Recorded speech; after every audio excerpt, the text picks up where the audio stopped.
Doctor Mukhtar Ahmad Malik साहब।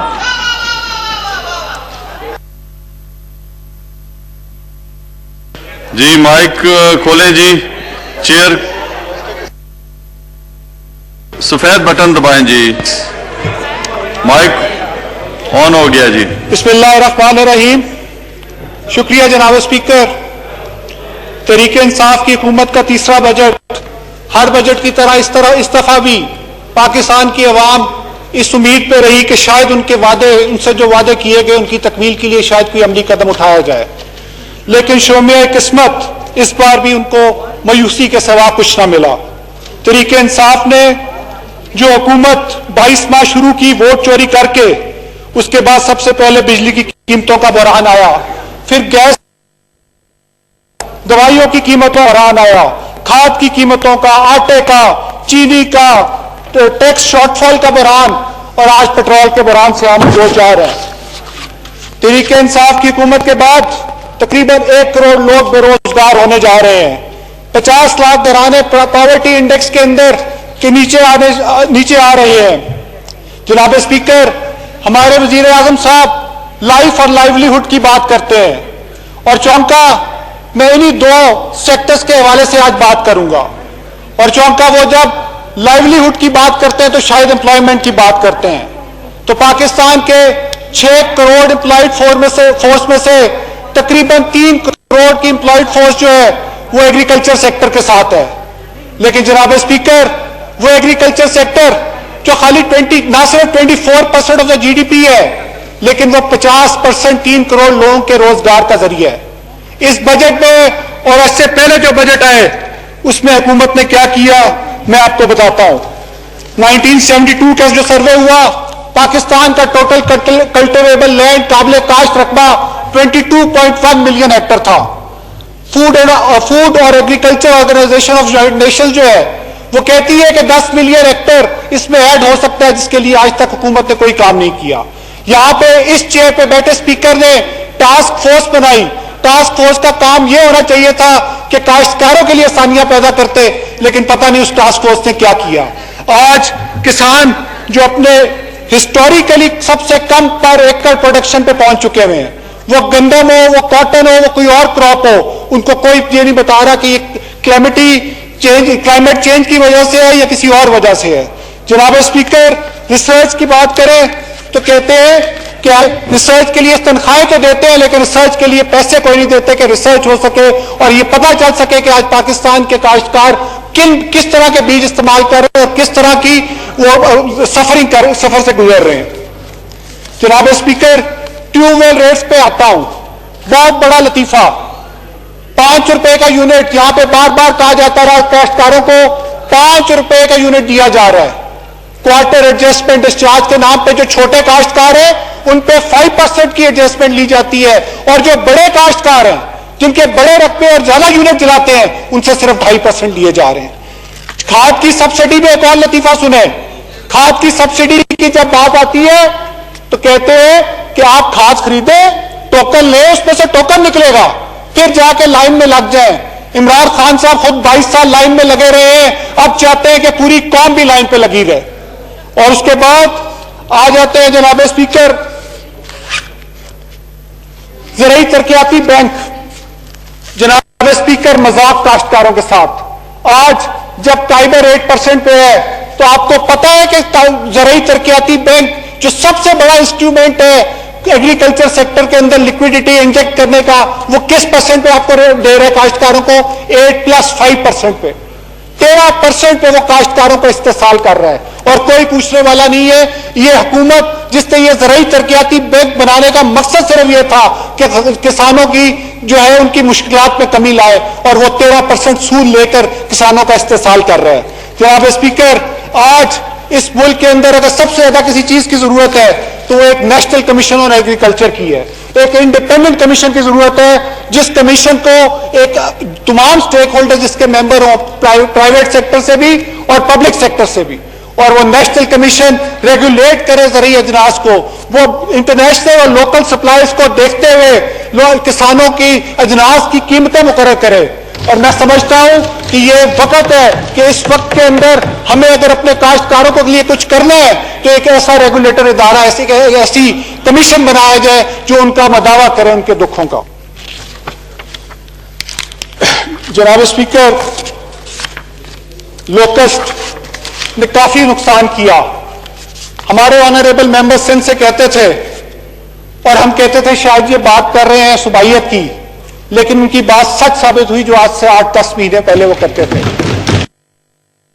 कि हुकूमत कुछ नहीं करेगी जब तक ये पंजाब के उन कीमती जमीनों की तरफ रुख नहीं करेंगे।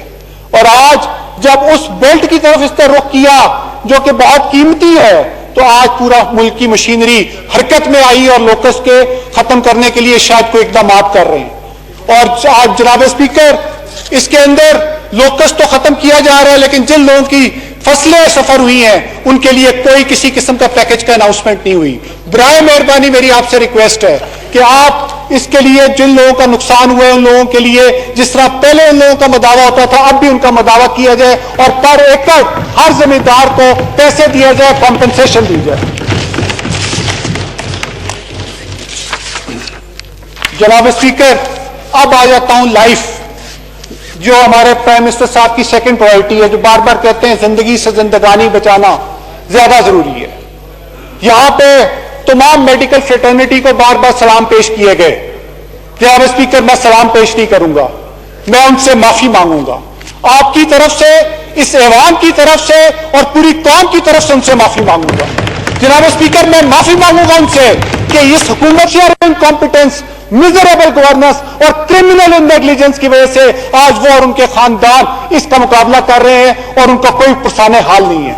जनाब स्पीकर, हमें माफी मांगूंगा उनसे कि हुकूमत को पता था कि WHO की गाइडलाइंस क्या है, हुकूमत को पता था कि WHO कहता है कि टेस्टिंग करो, ट्रेसिंग करो, ट्रैकिंग करो, आइसोलेशन करो, लेकिन 10 से 12 हफ्ते के एक लॉकडाउन के बाद हुकूमत ने कहा जाओ छुट्टी है, सब अपने अपने घरों को जाओ और कोरोना फैलाओ। और इस शेयर इनकॉम्पिटेंस की वजह से आज ये इतनी बड़ी स्पाइक इस मुल्क में आई है और इसका सबसे बड़ा सफर जो है वो डॉक्टर्स कम्युनिटी है।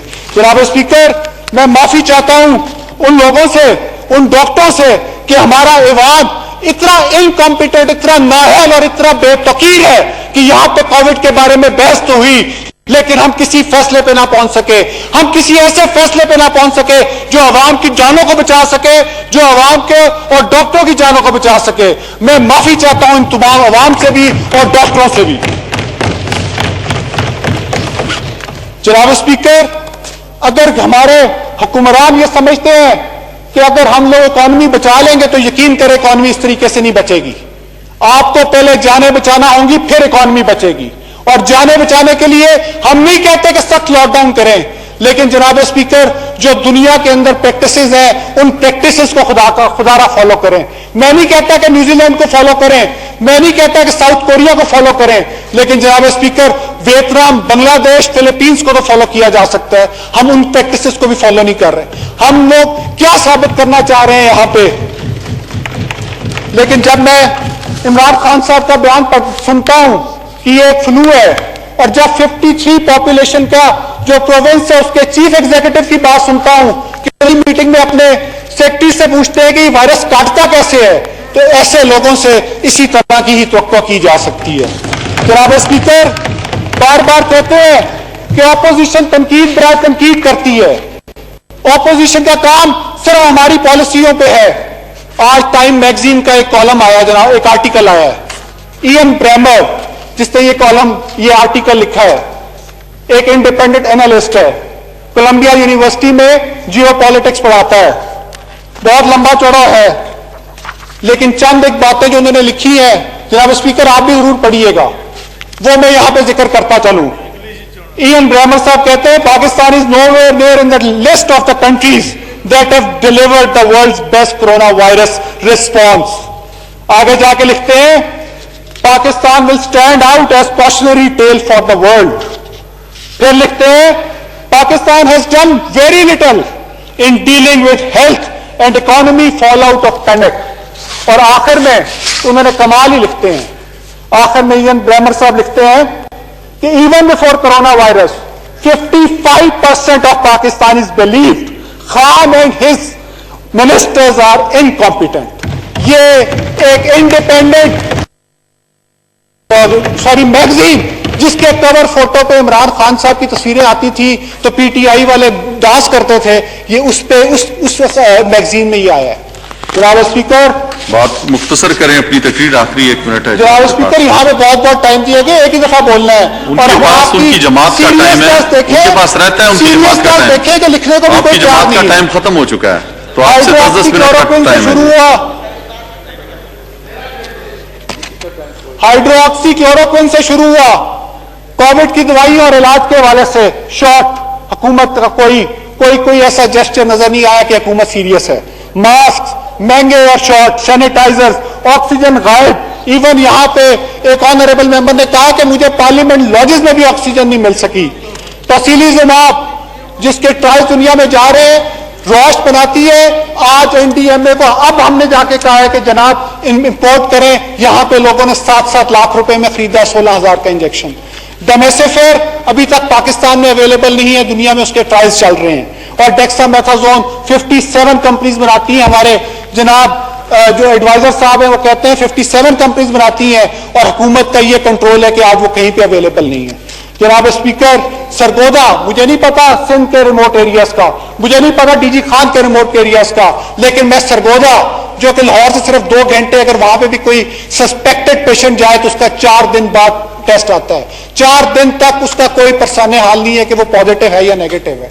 और ये हालात हैं टेस्टिंग के। यहां पे खुदारा इस टेस्टिंग की सर्विसेज को बेहतर कराएं। जनाब स्पीकर, अब मैं आपको एक छोटा सा मुख्तसर सा वाकया सुनाता हूं। आखिरी 1 मिनट है आपके पास, आप बात जी हाँ, सबका टाइम अलग अलग है जी। अक्सर तकरीरें कर चुके हैं, जो बोल रहे हैं हमारा टाइम 2000 अरब पे जाता है। सब तकरीरें कर चुके हैं और अभी कह रहे हैं हमारा टाइम दे दें। अगर बहुत आपको प्यारे थे तो आप अपनी जगह पे तकरीर देते उन्हें। यहाँ पे हल्के का एसी, जो आज भी एसी लगा हुआ है भेरा में, बिजली चोरी करते हुए रंगे हाथों पकड़ा जाता है, एफआईआर दर्ज नहीं होती। जनाब स्पीकर, कोई पूछता नहीं है उसको। ये सर्कुलर डेट 2000 अरब पे नहीं जाएगा तो किस तरह जाएगा? ये माफिया और कार्टेल्स की बातें करते हैं। अगर 16वें ग्रेड और 17वें ग्रेड के अफसर यहाँ पे माफिया और कार्टेल्स बने हुए जिसको कोई पूछने बुलाने वाला नहीं है। जनाब स्पीकर, आखिर में एक आपसे रिक्वेस्ट है, उसके बाद मैं हल्के की छोटी सी बात करूंगा। खुदारा आप ये मसला हल कर सकते हैं। 22-23 महीने जो हुए हैं, इस 22-23 महीने का इस पार्लियामेंट का परफॉर्मेंस ऑडिट करवाएं। जो आवाम का पैसा हमारी जेबों पे गया है उसका भी पता चले, और जो हमारी परफॉर्मेंस हुई है आवाम को पता चले कि इस पार्लियामेंट ने क्या किया है 22 महीने में। किस तरीके से हमने उनकी उमंगों का मजाक उड़ाया, किस तरीके से हमने उनको जो बेइज्जत की है, आवाम को, उनके वोटों को बेइज्जत की है। और आज हम इस मौके पे पहुंचे हैं कि हमारी बात सुनने को कोई तैयार नहीं है, हमारी बात लिखने को कोई तैयार नहीं है। हमारे वाइंड अप स्पीच के अंदर यहां पर लिखे गए पॉइंट्स का जवाब देता है फाइनेंस मिनिस्टर, लेकिन यहां पर लिखने को तैयार नहीं है कि किस चीज का जवाब देंगे। जनाब स्पीकर, बार बार कहता हूं मैं अपने हल्के के हवाले से कि भलवाल को डिस्ट्रिक्ट बनाया जाए, लेकिन हुकूमत इमरान खान साहब ने खुद कहा था इलेक्शन से पहले कि भलवाल को डिस्ट्रिक्ट बनाया जाएगा, कुछ भी नहीं हुआ। सालम इंटरचेंज से लेकर सरगोदा तक की सड़क जो है, रोज एक्सीडेंट्स होते हैं। ट्रैफिक काउंट देखें वहां पे, और इतना इंपॉर्टेंट रोड है जो सरगोदा को इस्लामाबाद के साथ कनेक्ट करती है, लेकिन वहां पे कोई देखने को तैयार नहीं है, कोई इसको ड्यूल कैरेजवे बनाने को तैयार नहीं, बल्कि जो ऑलरेडी वहां मौजूद है वो टूट फूट का शिकार है। इसके साथ ही जनाब स्पीकर, आखिर में मैं आपसे रिक्वेस्ट करूंगा कि अब वक्त आ गया है, ये अवाम के जो है ना, हमें चुराव में खड़ा करके इन पार्लियामेंटेरियंस के गिरेबानों को पकड़ेगी, जो हमने यहाँ पे बातें करते हैं। जिस तरीके से हम एक दूसरे को यहाँ पे चोर, डाकू, इनकॉम्पिटेंट, ये जो भी तरीके एक दूसरे को कहते हैं।